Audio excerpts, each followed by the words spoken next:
Alright, well, good morning. Let's try to do a full overview of the little turbo Chuckus here. So, where am I? I think today I got to take the carb back off, do another cleaning on it. Had a lot of junk in the tank, and the filter looks kind of scummy, and even though I had cleaned it real good before, and I, have filters on it, the last time I took it off, the idle was still a little bit on the nasty side. So I had the oil cooler adapter, right? So this would be the drain side. A little oily too. I need to tighten some stuff. That feeds out this way. It sucks through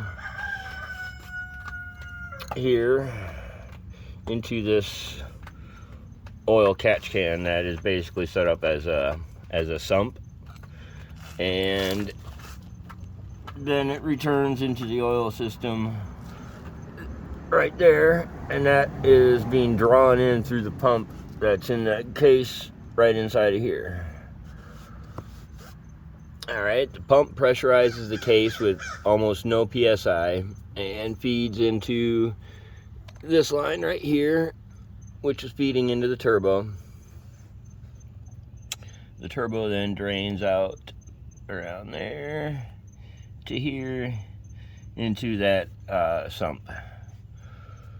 So during operation, I'm pretty sure I got, this needs to be tightened up a little bit, maybe a little PTFE tape, and definitely need to get a couple of hose clamps. But basically during running,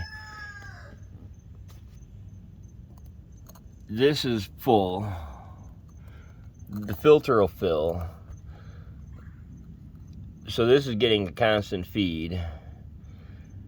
This pulls air bubbles with it. It can't be helped.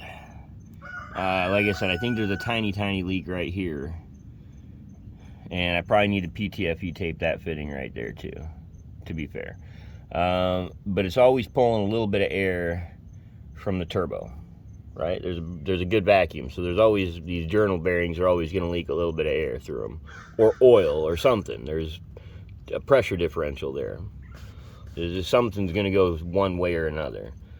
I would prefer to pull a little bit of air into the oil system. It's not, none of the bearings are journal bearings, so we don't have a true pressure fed oil system like on a Chevy V8 where it's flat metal on flat metal and you're creating an oil film to actually create the bearing. You're making a bearing film of oil.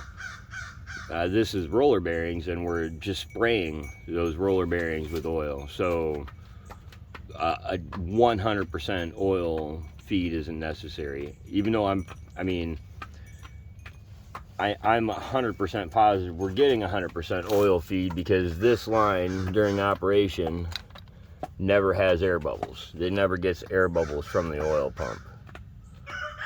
So yeah, take that for what it is. Probably need an extra half a quart of oil in there because of my little sump setup.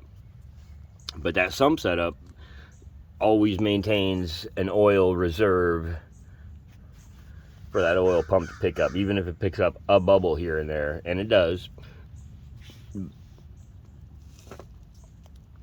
So yeah, like I said, today I think we're gonna work on the carburetor. I have a wideband O2 sensor I bought on Facebook, and it was bad, so I just got that plugged for now. That, and to be fair, I'm not like a great carb tuner. I'm not a freaking expert on it. I really don't know what I'm gonna be doing here, so I'm just kind of, go from step one, I guess. I know I don't have any intake leaks at this point, so next is just getting it actually tuned in a little bit. I think maybe going to a different carburetor. I wouldn't mind taking the 150 carburetor off. I just don't think that would idle all that great, and I don't know that I'm actually going to be making putting enough air through it to warrant such a larger carburetor, right? I mean, you're basically looking for a velocity or an air speed going over the jets to create your fuel flow. And the larger your carburetor opening, the lower the velocity you have for a given amount of air, and your engine's only going to pull in so much air. So the bigger the carburetor, the lower velocity. So as someone was mentioning, God, I hate that guy too, man. Man, he had so much money. A smaller carburetor could actually make your bike go faster, because the velocity of air in the carburetor on a larger carburetor is too low to pull in the correct fuel. I hope that made sense. Made sense in my head. And again, this is just me talking in the wind here. I don't literally know anything. I don't think anybody actually knows anything. We're all just making good guesses, right? So what else? I need to do some wiring. I need to do a lot of wiring, actually. Okay.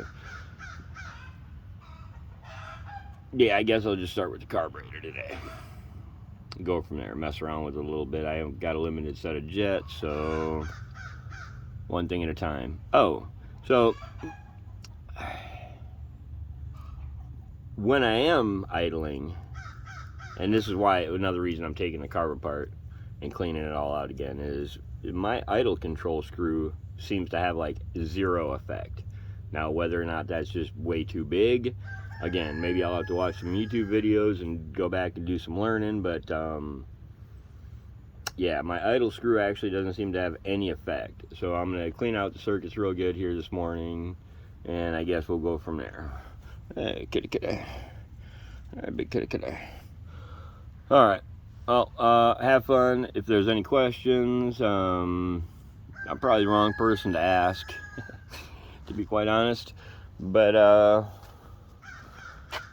yeah, one thing at a time, right?